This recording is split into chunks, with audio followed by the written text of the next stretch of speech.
Been a fair while. So I'm Pete, in case all of you forgot about me.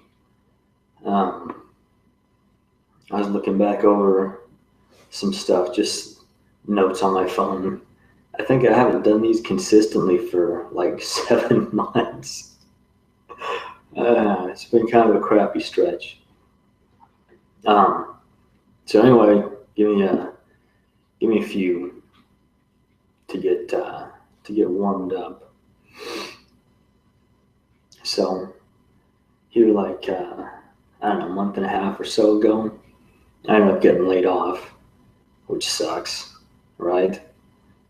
And just kind of hung out for a few weeks. A good friend of mine ended up getting fired the next day, so we played a lot of video games there for a week or two. Like we just go do like update our resume or job hunt or whatever during the day, and then at night we just reconvene and be each other's therapist. It was actually kind of fun. And then we both ended up getting jobs, and yeah, so back at it. And something that just grates on me is, when crap like that goes down, if you tell a group of Christians, you're always going to hear at least one try and console you with, well, God's plan, or something like that, It ain't always God's plan.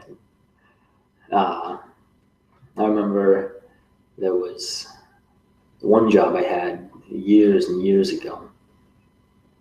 Looking at it now, I can very, very clearly see God was trying to get me out of the job. There was a few months there right before the end. I just have these just passing thoughts, hey, you need to start looking for another job. And I thought, well, that's stupid. I got a good thing going on here. Why would I do that? And I got fired like 2 months later. Looking back on that, I can see just how many times I missed God trying to get something across to me.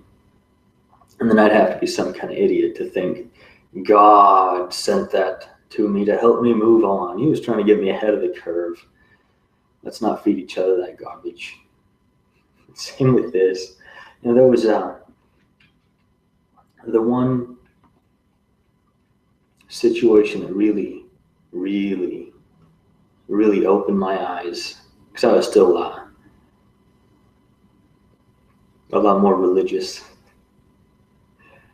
When I was younger, like most of us, I was playing soccer. I played soccer for years and years and years.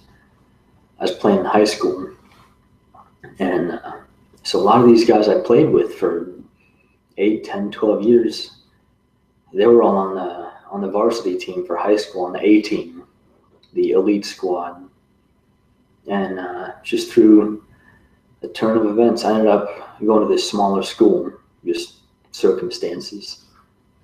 And this school was too small to have a soccer team, so we just kind of piggybacked on this other one. So I was a sophomore, and then there were these two other guys, these freshmen, that also wanted to play. I thought, all right, cool, I'm in the same school, we can just drive over there, it's all good.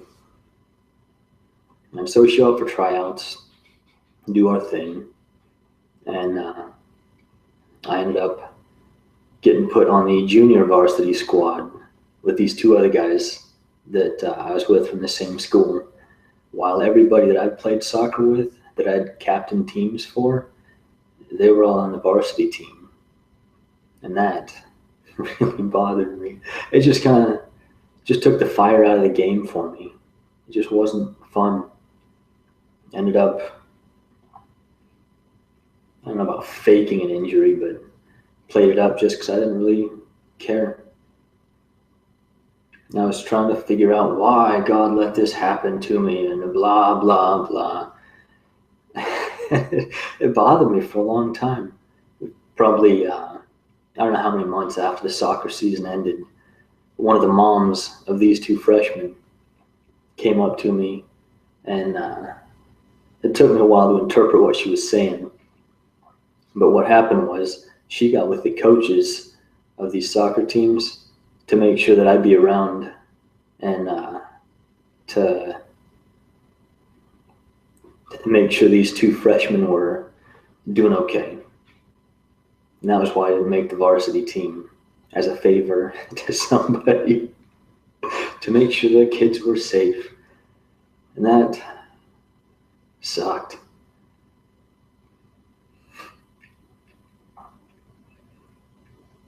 I could have blamed that one on God. But it was somebody else that had a higher purpose than God. And they were just watching out for their kid, whatever. Doesn't mean it didn't suck for me. But now when stuff like that happens, God has used that so many times as an example for me to just help keep things in perspective. Something crappy happens, like getting laid off. My first assumption doesn't have to be something as shallow as God having some higher purpose because I was too dense for him to get anything across to me. There's so much more to a relationship with God than relying on coincidences to get through life. But man, as much as that hurt with that soccer thing, God's pulled that card out several times just to help me keep things in perspective. Same with this one job in particular that I got fired from. Somebody was there was three of us, this real tight group. One of them ended up moving south. I ended up transferring across town, and then there was this third one that just stayed there. And some people were trying to get the guy that moved south, they were trying to get him fired. So they just picked the weakest link, which was the one of the three of us that just stayed where we all had been. And then they came after me and cornered me and just trying to intimidate me. It was just a weird time. And all because they were trying to get this one guy fired. And I was like, look, dude, whatever you're going to do to him, you may as well do to all of us because we were all in this together doing, not illegal stuff, but, every once in a while we just have manager meet. Well, every week we'd let our job buy us dinner in the name of having a manager meeting. Stuff like that, I guess, didn't go unnoticed. So that's why me and this guy that moved south, that's why we got fired. And that was the one God was trying to be like, hey, it's time to move on, dude. You got to find a different job. And then I never did. So here we are today. And as far as getting laid off, another weird situation. And it's been kind of a hard stretch. I was having a difficult time just hearing God about a lot of elementary stuff, which I don't like. But I just kind of, it was one of those times, I don't know how many of you guys get it, where you just got to put your head down and just plow through as much as you can. That's where I've been for a while now. And there was stuff, looking at it now, I could see that I was doing different. Because they had, from what I understand, as far as these layoffs go, there was a certain number of people that had to be laid off. It wasn't based on tenure or anything like that. And I wasn't being the best team player for some of the people that weren't being team players at all. And I was more vocal about it. So that kind of put me right in the crosshairs. But I'm sure God had a greater purpose. Honestly, I took a big pay cut, but I'm happier where I'm at.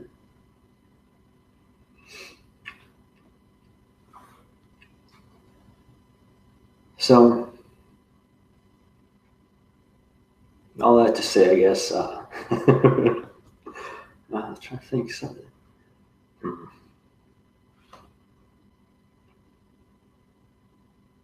just can't shake the feeling that there's a separation coming in church. I know it's one of those things. It's just like a fleeting thought there for a while, And then just keeps growing and growing and growing. We hear people behind the pulpit talking about not falling into a rut, not falling for the trap of the same old stuff. 3, 4, 5 years later, they're saying the same old stuff. It's like, well, wait a second. Where's the disconnect here? This seemed to me like Jesus had a pretty consistent lifestyle of challenging people, of pushing limits, of always letting all of us know that there is more potential. There's more to be had. Same with Paul, man. He just inspiration and pushing. We don't really seem to have a whole lot of that. Yet, so concerned about making people feel good in the name of God's love for them. And we talk about how Jesus treated the Pharisees and how Paul talked to some of those people. And then never really recognize the Pharisees around us, the Pharisee way of thinking that we still have. That's not stuff we confront because it makes us uncomfortable. And there's no way we should feel uncomfortable if God loves us, right? Right.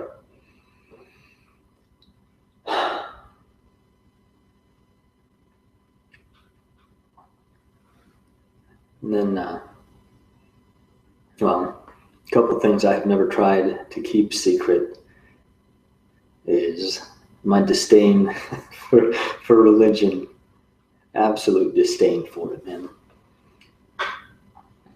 It's fun to make jokes, seeing these articles coming out about how atheists and agnostics are more generous or more kind than their religious counterparts. So I'll be bantering with some people. I'm like, man, no wonder Christians hate science. Look at the stuff they're uncovering. Just making jokes like that.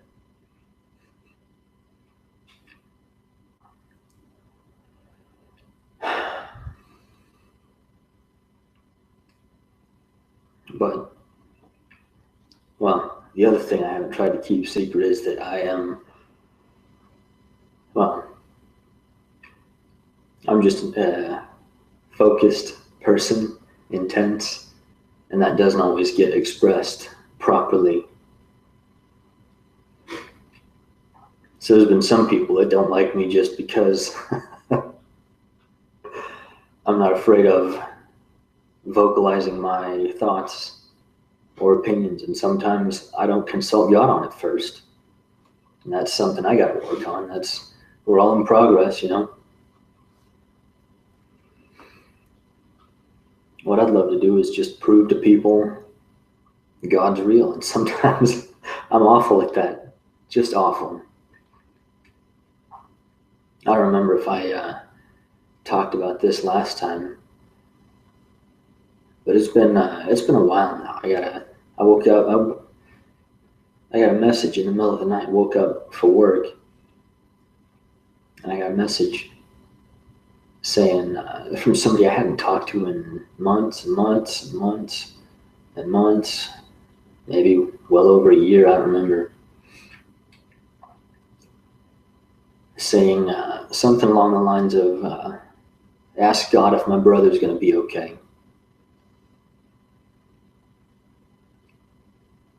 And here I was having a terrible week, just in a crappy mood, just trying to not freak out, at least keep my anger to myself.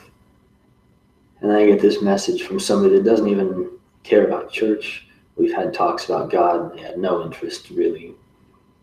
Here I am with an opportunity handed to me on a plate, and I choked just because I wasn't where I needed to be with God. That hurt so bad. That haunted me, still haunts me. We don't get those kind of chances every day.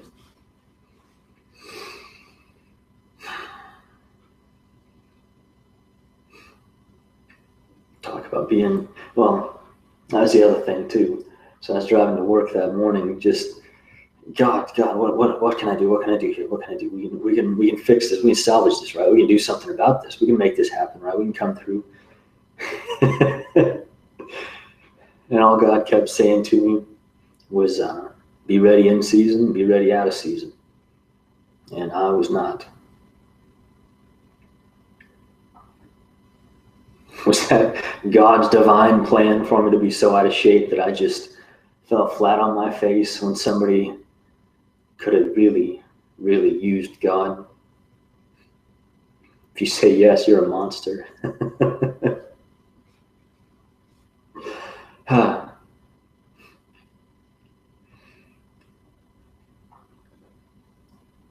But that's the reality of things. That's life, man. We can't keep expecting God to keep coming through for us and coming through for us and coming through for us because he loves us. It's okay that we keep making stupid decisions and don't ever have to talk to him about any of them, and we can just be short-sighted about it and selfish, right? Because God loves us. That's the kind of thinking he's trying to grow people up out of. That's the kind of thinking 4-year-olds have. We can do whatever we want. Yay. We talk about, we make implications that we're mature, and then we keep acting like that. And we can't hear God about it because we're being so self-absorbed. And nobody around us seems to have the spine to be able to call us out on it. Why not? Where's God's love then, trying to keep us on the straight and narrow?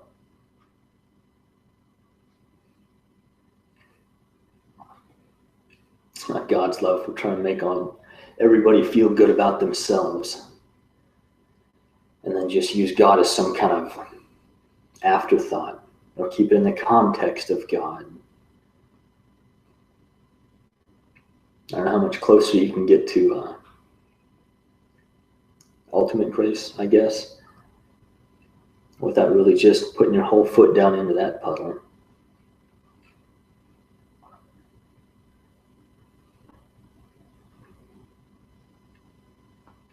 There was this German couple that came through this church I go to every once in a while. And they got up there and they just kind of explained what they were about, where they're from, what they do. And then they just kind of lit into the church, called them lazy, and all kinds of stuff. I tried to track that guy down and shake his hand, but I missed him. I'd have given him a big old hug, but I don't know if Germans are like that. The ones I know aren't. And then here recently, I was hearing a lot of the same stuff. And this is stuff that's been just bouncing around in my head for a while. That I just didn't really feel like I was in a good enough place to jump on here and say something about. Especially with this new job, I don't really have a set schedule yet, so it's hard to make many long-term plans.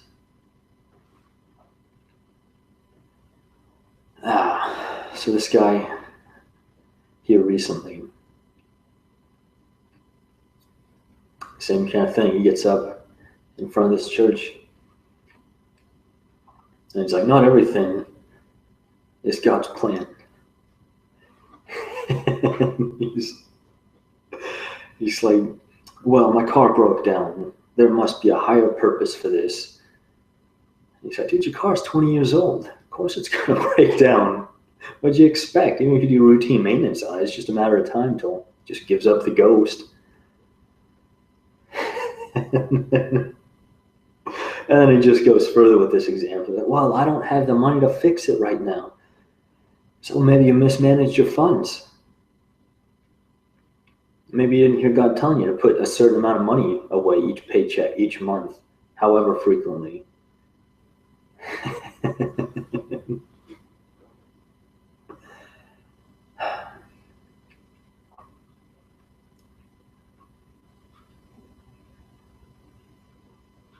If we're going to get anywhere with God, we got to get used to the idea that we can't make him our scapegoat for everything, whether it's good or bad.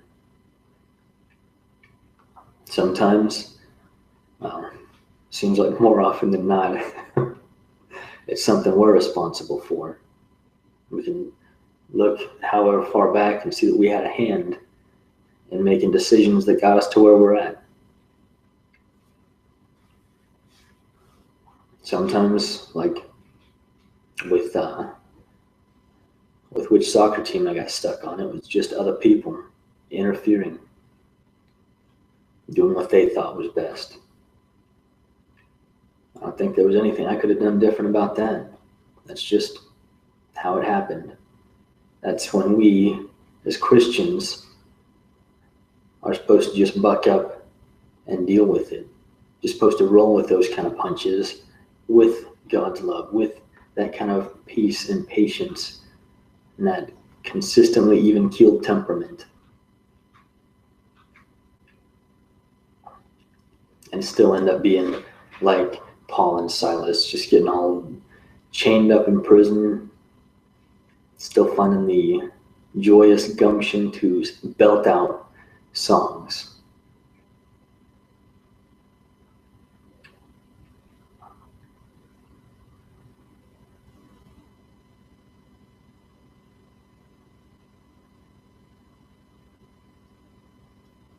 There's just more to what we want than what we have right now. And we can all, yes and amen. But what are we doing to get it? Showing up every Sunday like we're paying our insurance premium and expecting to be covered the rest of the week till we make it back to church, pay our dues again.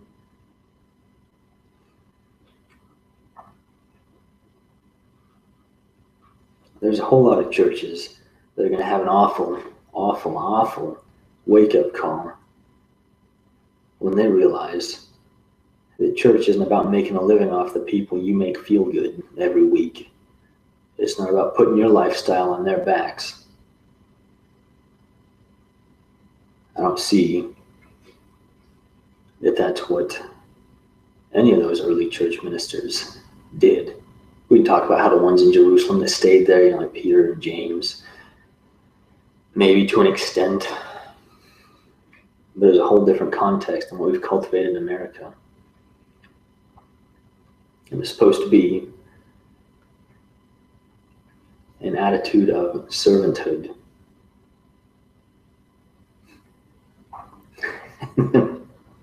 We just dumbed that down to mean servanthood is making appointments with emotionally needy people throughout the week at church, or take them out to lunch, or do something Christian like that.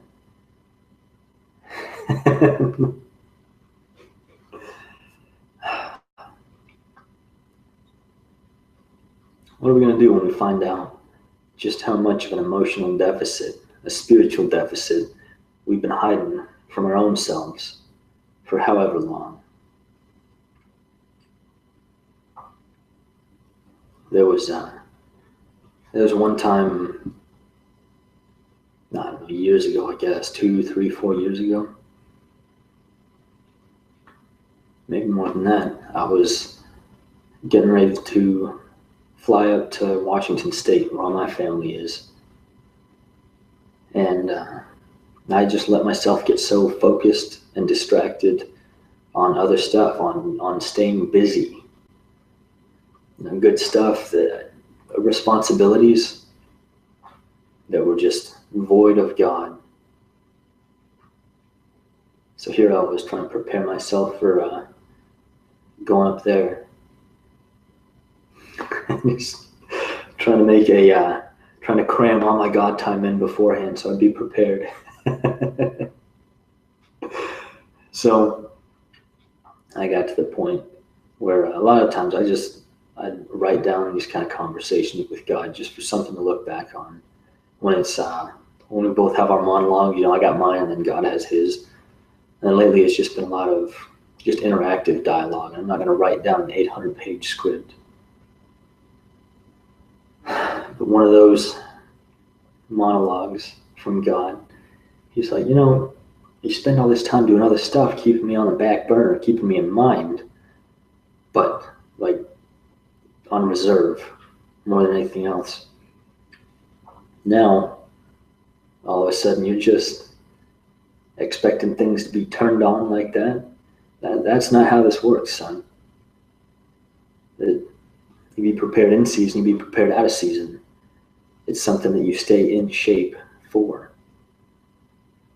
It's not something you just flip on and off like a light switch. That's not how this works.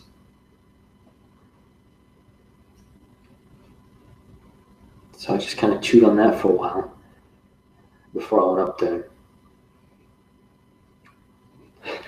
Finally came to myself and I thought, well, crap. Does that mean I'm just going to fall on my face when I'm up there, God? I was like, no, you just be cool. You be you. Just don't expect to change the world up there.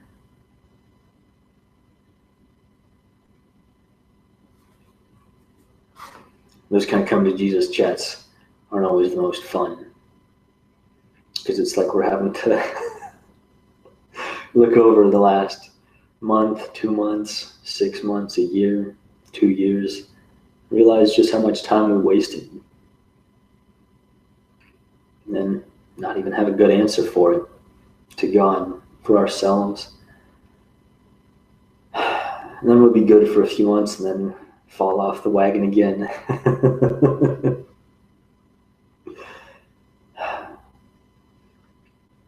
That's the hurdle I'm trying to get past, at least. Hopefully I ain't alone.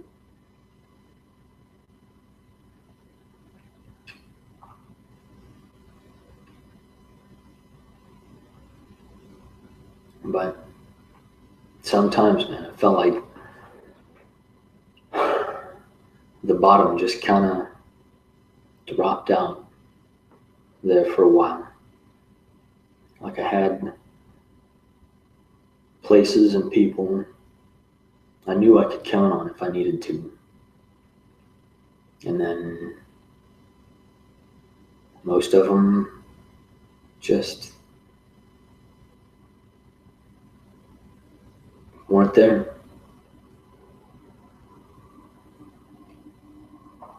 I had stock in people that kind of took me under their wing when I first moved down here, when I was still really, really green. And got almost nothing in common with them now.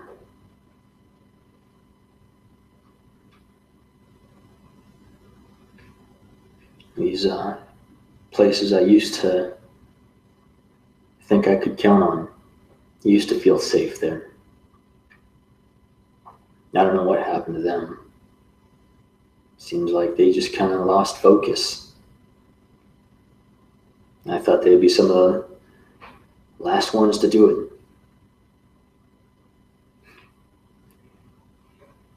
And I knew there was a couple people still doing the same thing I was trying to do, just keep standing. But it still hurt, it still sucked to see all that support, all that solidarity I used to have just get flushed.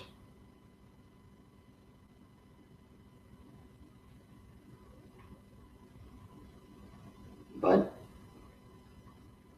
we all make our choices. Best thing we can do is just make the right ones for us, huh?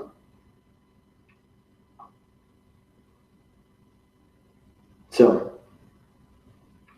anyway, I'll start trying to do these a little more consistently than once every 3 months or something. We'll see.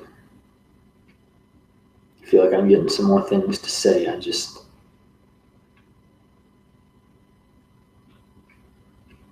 don't like feeling like I'm always swimming against the current, you know?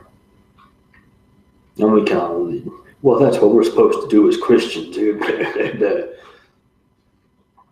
how many people that say that really make a lifestyle out of doing that same thing instead of just walking around trying to be uplifting in the name of the Lord in some spiritual context when they got nothing going on for themselves. They can just act churchy.